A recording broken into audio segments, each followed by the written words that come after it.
السلام علیکم ورحمۃ اللہ وبرکاتہ۔ محترم ناظرین، سامعین حضرات،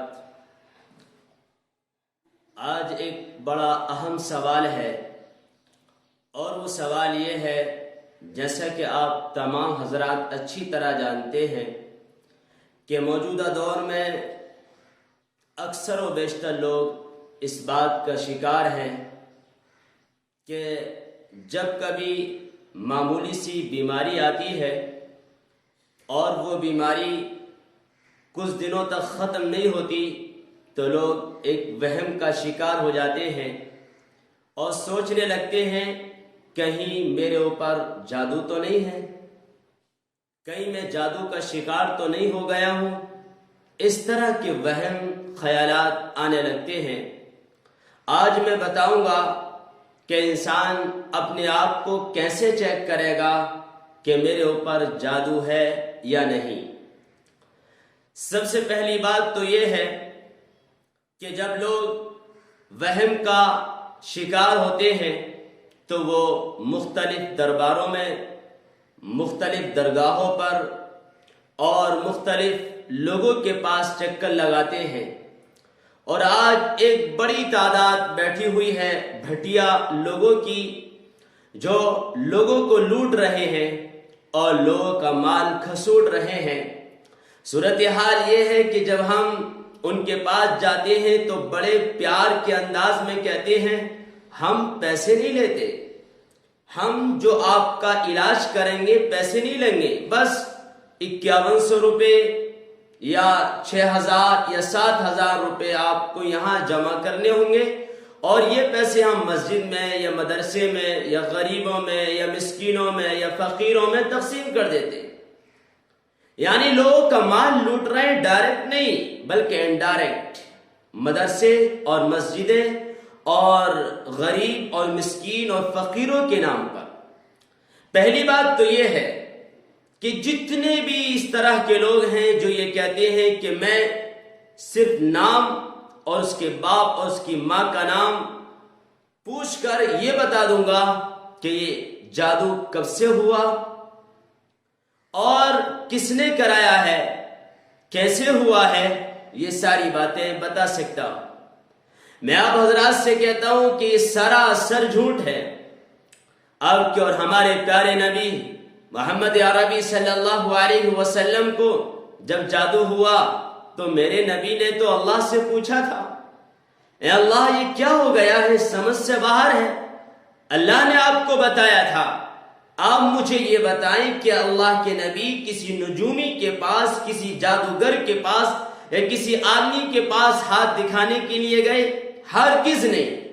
تو پھر آپ کی امت کا ہر فرد اپنے نبی کی اتباع کرتے ہوئے کسی پیر یا کسی قبر کے مجاور کے پاس کیوں جاتا ہے؟ بڑی بڑی رقمیں خرچ کی جا رہی ہیں اور لوگ درباروں کا اور درگاہوں کا اور مزاروں کا چکر لگا رہے ہیں، صرف اس وجہ سے میرے بیٹے یا بیٹی یا میری بہو کا جن اتر جائے اور دور چلا جائے۔ پہلی بات تو یہ ہے کہ یہ جتنے بھی لوگ ہیں جو آپ سے وعدے کرتے ہیں، آپ کا نام، آپ کی ماں کا نام، آپ کے باپ کا نام پوچھتے ہیں اور کہتے ہیں کہ صرف 10 منٹ میں آپ کو جواب دیتے ہیں، یہ سراسر دھوکہ ہے، اور اس طرح کچھ نہیں ہوتا۔ غیب کی بات صرف اللہ جانتا ہے، اللہ کے علاوہ کوئی نہیں جانتا۔ ایک ہمارے بہت قریبی دوست، ان کے پاس ایک صاحب اپنے بیٹے کو لے کر آئے، کہا جنات کا اثر لگتا ہے۔ میں کافی لوگوں کے پاس لے کر گیا لیکن کوئی فائدہ نظر نہیں آیا۔ ان صاحب نے، وہ بھی عالم دین تھے، بڑا پھونکا اور دم کیا، کہنے لگے کہ کیا بات ہے؟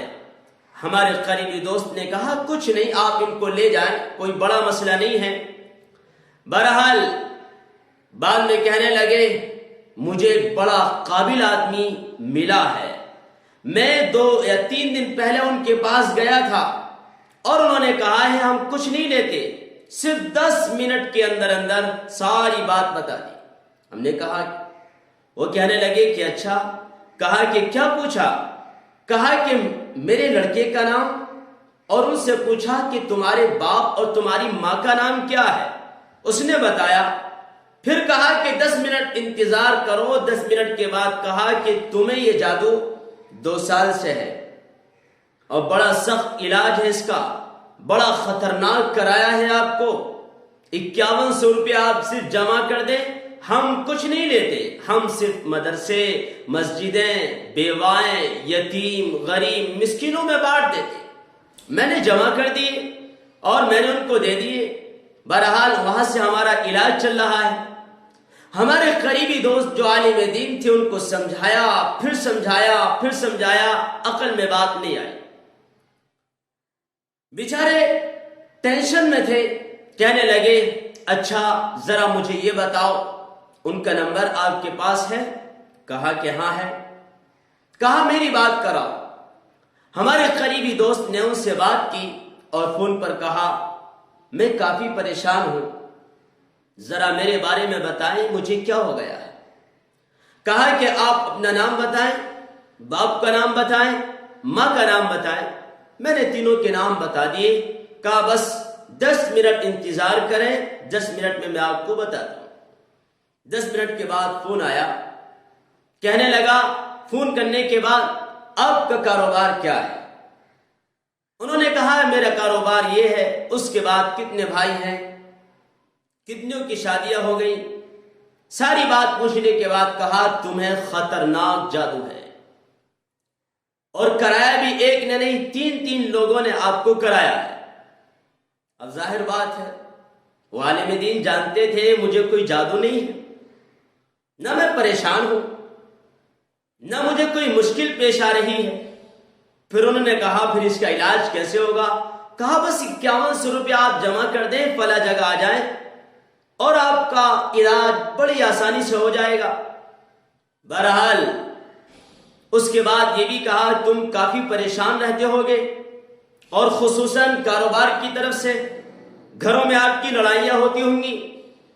خلاصے کلام یہ نکلا کہ فون کاٹا، اس کے بعد ان سے بات کی اور کہا تمہارے پیر صاحب نے جن پر آپ ایمان لا چکے ہیں اور جن کے بارے میں آپ کا کہنا یہ تھا کہ انہوں نے ساری بات صحیح بتائی، اب مجھ سے سنو۔ انہوں نے کہا تم پر خطرناک جادو، میرے اوپر کوئی جادو نہیں ہے۔ انہوں نے کہا تم کاروبار کی طرف سے پریشان رہتے ہو، میرا کاروبار ہی نہیں ہے، پریشانی تو بعد میں آئے گی۔ پھر کہا کہ تمہارے یہاں آپس میں بیویاں لڑتی ہوں گی، تو انہوں نے کہا ایسا کچھ نہیں ہے۔ 4-5 باتیں بتائیں، الحمدللہ ایک بھی بات اس کی سچی نہیں ہے۔ ہوتا کیا ہے، یہ جتنے بھی حضرات ہیں لوٹنے والے، انہوں نے 4-5-6 چیزیں وہ نوٹ کی ہیں جو عموماً لوگ جس کی وجہ سے پریشان ہوتے ہیں۔ ہر مریض کے سامنے یہی کہتے ہیں اور ہر مریض کے سامنے وہی بات رکھتے ہیں، اور یہ پہلے پوچھتے ہیں تمہارا کاروبار کیا ہے، تمہاری شادی ہوئی یا نہیں، تمہارے بھائی کتنے ہیں۔ اندازہ لگانے کی کوشش کرتے ہیں کہ اس کے اندر یہ کام ہو سکتا ہے۔ اب کچھ دھول میں لگا تو لگا، ورنہ ساری بات جھوٹی ثابت ہوتی ہے۔ بہرحال یہی ہوا۔ بالآخر جن صاحب نے یہ بات کہی تھی بہت اچھے آدمی ہیں، وہ واپس آئے اور آنے کے بعد کہا کہ عالم دین آپ نے سچ کہا، اور میں بھی آج سے اس کو جھوٹا مانتا ہوں، اور صحیح بات کہی ہے کسی نے۔ اگر انسان پورے یقین کے ساتھ ندی سے مانگے گا تب بھی یقیناً ایسا محسوس ہوگا جیسا کہ ندی مجھے دے رہی ہے۔ پیپل کے درخت سے مانگے گا، محسوس ہوگا پیپل کے درخت نے دیا۔